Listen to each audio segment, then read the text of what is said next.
KGF taluk ಕಾನೂನು ಸೇವೆಗಳ ಸಮಿತಿ ವಕೀಲರ ಸಂಘ ಮತ್ತು ಕೆಜಿಎಫ್ ನಗರಸಭೆ ಇವರುಗಳ ಸಂಯುಕ್ತ ಆಶ್ರಯದಲ್ಲಿ ಈ ಒಂದು ನ್ಯಾಯಾಲಯದ ಆವರಣದಲ್ಲಿ ಸ್ವಚ್ಛತೆ ಕಾರ್ಯಕ್ರಮವನ್ನು ಹಮ್ಮಿಕೊಂಡಿದ್ದೇವೆ.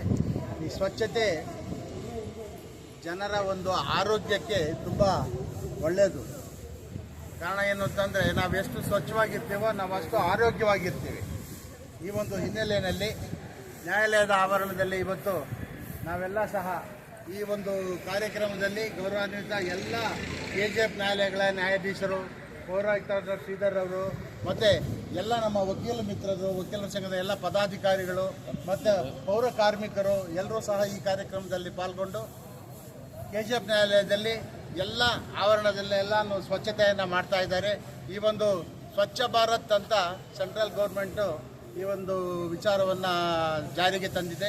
ಅದರ ಅಂಗವಾಗಿ ಈ ಒಂದು ದಿನ ಈ ಕೆಜಿಎಫ್ ನ್ಯಾಯಾಲಯದಲ್ಲಿ ಈ ಕಾರ್ಯಕ್ರಮವನ್ನು ಹಮ್ಮಿಕೊಂಡಿದ್ದೇವೆ. ಜೈ ಹಿಂದ್, ಜೈ ಕರ್ನಾಟಕ. ಎಲ್ರಿಗೂ ನಮಸ್ಕಾರ. ಈ ದಿನ ವಕೀಲರ ಸಂಘ ಮತ್ತು ನಗರಸಭೆ ಕೆಜಿಎಫ್ ಅವರ ಸಂಯುಕ್ತ ಆಶ್ರಯದಲ್ಲಿ ನ್ಯಾಯಾಲಯದ ಆವರಣದಲ್ಲಿ ಸ್ವಚ್ಛತೆ ಕಾರ್ಯಕ್ರಮ ಹಮ್ಮಿಕೊಂಡಿದ್ದೀನಿ. ನಿಮಗೆಲ್ಲ ಗೊತ್ತಿರುತ್ತೆ, ಎಲ್ಲರೂ ನಗರ ವ್ಯಾಪ್ತಿಯಲ್ಲೆಲ್ಲ ನಾವು ಸ್ವಚ್ಛತೆಯನ್ನು ಕಾಪಾಡಬೇಕು ಅಂದರೆ ನಗರಸಭೆ ಕಾರ್ಮಿಕರು ಒಬ್ಬನೇ ನಂಬಿಕೊಂಡ್ರೆ ಆಗಲ್ಲ. ಸಾರ್ವಜನಿಕರ ಸಹಭಾಗಿತ್ವ ಕೂಡ ಮುಖ್ಯವಾಗಿರುತ್ತೆ. ಪ್ರತಿಯೊಬ್ಬರೂ ತಮ್ಮದೇ ಆದ ಒಂದು ಸ್ವಚ್ಛತೆ ಕಾರ್ಯದಲ್ಲಿ ಪಾಲ್ಗೊಂಡ್ರೆ ನಗರವನ್ನು ಇನ್ನಷ್ಟು ಸುಂದರವಾಗಿ ಕಾಣೋದಕ್ಕೆ ಅವಕಾಶ ಇರುತ್ತೆ. ವಾರದಲ್ಲಿ ಒಂದು ದಿನ ಪ್ರತಿಯೊಬ್ಬ ನಾಗರಿಕರು ನಗರಸಭೆಯೊಂದಿಗೆ ಕೈ ಜೋಡಿಸಿ ಒಂದು ಸ್ವಚ್ಛತಾ ಕಾರ್ಯಕ್ರಮವನ್ನು ಭಾಗವಹಿಸಬೇಕು. ನಗರವನ್ನು ಒಂದು ಸ್ವಚ್ಛ ಸುಂದರ ನಗರವನ್ನಾಗಿ ಮಾಡಲು ಪ್ರತಿಯೊಬ್ಬರು ನಗರಸಭೆಯೊಂದಿಗೆ ಕೈ ಜೋಡಿಸಬೇಕು ಅಂತ ಈ ಸಂದರ್ಭದಲ್ಲಿ ಹೇಳ್ತಾ ಇದ್ದೀನಿ. ನ್ಯಾಯಾಲಯದಲ್ಲಿ ಶೌಚಾಲಯಗಳೇ ಇಲ್ಲ ಸರ್, ಸರಿಯಾದ ಒಂದು ಪರಿಸ್ಥಿತಿ ಇಲ್ಲ. ನೋಡಿ ಎಲ್ಲ ಆಗಿದೆ, ಅದೆಲ್ಲ ಪ್ಲಾನ್ ಮಾಡಿದ್ದಾರೆ, ಎಲ್ಲ ಇದನ್ನು ಡೆಮಾಲಿಷ್ ಮಾಡಿ ಹೊಸದಾಗಿ ಕಟ್ಟಲಿಕ್ಕೆ ಎಲ್ಲ ವ್ಯವಸ್ಥೆ ಆಗಿದೆ. ಅಪ್ರೂವಲಿಗೆ ಹೈಕೋರ್ಟ್ಗೂ ಕಳಿಸಿದ್ದೀವಿ. ಅರ್ಥ ಆಯ್ತಾ? ಈಗ ಅಲ್ಲೇ 2-3 ತಿಂಗಳಿಂದ ಇನಿಷಿಯೇಷನ್ ತೊಗೊಂಡು ಎಲ್ಲ ಇದು ಮಾಡಿ ಡೆಮಾಲಿಷ್ ಮಾಡಿ ಎಲ್ಲರೂ ಪ್ರತಿಯೊಬ್ಬರು ಕೂಡ ಏನೇನು ಗೌರ್ಮೆಂಟ್ ಪ್ರೊವೈಡ್ ಮಾಡಬೇಕು ಅನ್ನೋದ್ರ ಬಗ್ಗೆ ಎಲ್ಲ ಪೂರ್ತಿ ಮಾಡಿದ ವ್ಯವಸ್ಥೆ ಆಗಿದೆ. ಸ್ವಲ್ಪ ಟೈಮ್ ತೊಗೊಳುತ್ತೆ. ಒಳಗಡೆನೂ ಕೂಡ ನಮ್ಮಲ್ಲಿ ನಮ್ಮ ವಕೀಲರಿಗಾಗಿ ಮತ್ತು ನಮ್ಮ ಸ್ಟಾಫು ಕೂಡ ತುಂಬ ತೊಂದರೆ ಇದೆ. ಎಲ್ಲ ವ್ಯವಸ್ಥೆ ಮಾಡಿದ್ದೀವಿ. ವೆರಿ ಶಾರ್ಟ್ ಪೀರಿಯಡ್ ಅದನ್ನೆಲ್ಲ ಡೆಮಾಲಿಷ್ ಮಾಡಿ ಹೊಸದಾಗಿ ಎಲ್ಲ ರೀತಿಯ ಶೌಚಾಲಯ ಮಾಡ್ತಕ್ಕಂಥ ವ್ಯವಸ್ಥೆನ ಈಗಾಗಲೇ ಕೈಗೊಂಡಿದ್ದೀವಿ.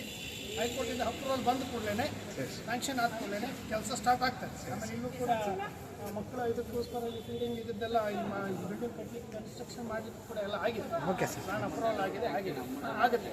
ಅಮೌಂಟ್ ಗೌರ್ಮೆಂಟ್ ಸರ್ಕಾರದಿಂದ ಸ್ಯಾಂಕ್ಷನ್ ಆದರೆ ಇಮಿಡಿಯೇಟ್ ಅದನ್ನು ಇದಾಗ್ತದೆ. ತುಂಬ ಸಾರ್ವಜನಿಕರ ತೊಂದರೆ ತುಂಬ ಇದೆ ಅದಕ್ಕೆ. ಅದೇ ಅದಕ್ಕೋಸ್ಕರ ಅದನ್ನು ಮನಗಂಡೇ ನಾವು ಮಾಡಿದ್ದೀವಿ. ಆಗ್ತದೆ, ಕೆಲಸ ಆಗುತ್ತೆ. ಅದು ಬಂದ ಕೂಡಲೇ ಕನ್ಸ್ಟ್ರಕ್ಷನ್ ವರ್ಕ್ ಸ್ಟಾರ್ಟ್ ಆಗುತ್ತೆ. ನ್ಯಾಯಾಲಯದಲ್ಲಿ PWD ಡಿಪಾರ್ಟ್ಮೆಂಟಿಂದ ಏನೇ ಕೆಲಸ ಆಗಬೇಕಾದ್ರೂ ಅದೆಲ್ಲ ಪ್ರೊಸೀಜರ್ ಇದೆ, ಅದನ್ನೆಲ್ಲ ಫಾಲೋ ಮಾಡಬೇಕು. ಅದೆಲ್ಲ ಪ್ರೋಸೆಸ್ಸಲ್ಲಿ ಇದೆ.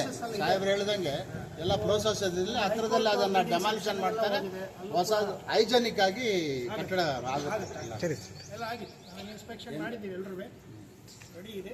ಪ್ಲಾನ್ ಅಪ್ರೂವಲ್ ಪ್ಲಾನ್ ಬರಬೇಕು. ಅಪ್ರೂವಲ್ ಪ್ಲಾನ್ ಬಂದ ಕೂಡಲೇ ಸ್ಯಾಂಕ್ಷನ್ ಆಗಬೇಕು. ಜೊತೆಗೆ ಬರೀ ಪ್ಲಾನ್ ಅಪ್ರೂವಲ್ ಆದರೆ ಸಾಕಾಗಲ್ಲ. ಸರ್ಕಾರದಿಂದ ಹಣ ಸ್ಯಾಂಕ್ಷನ್ ಆದರೆ ಇಮಿಡಿಯೇಟ್ ವರ್ಕ್ ಆಗುತ್ತೆ. ಸರಿ ಎಲ್ಲ ರೀತಿ ನಾವು ಆಗಲೇ ವ್ಯವಸ್ಥೆನ ಮಾಡಿದ್ದೀವಿ, ತೊಗೊಳ್ತಾ ಇದ್ದೀವಿ, ಕ್ರಮ ಕೈಗೊಂಡಿದ್ದೀವಿ.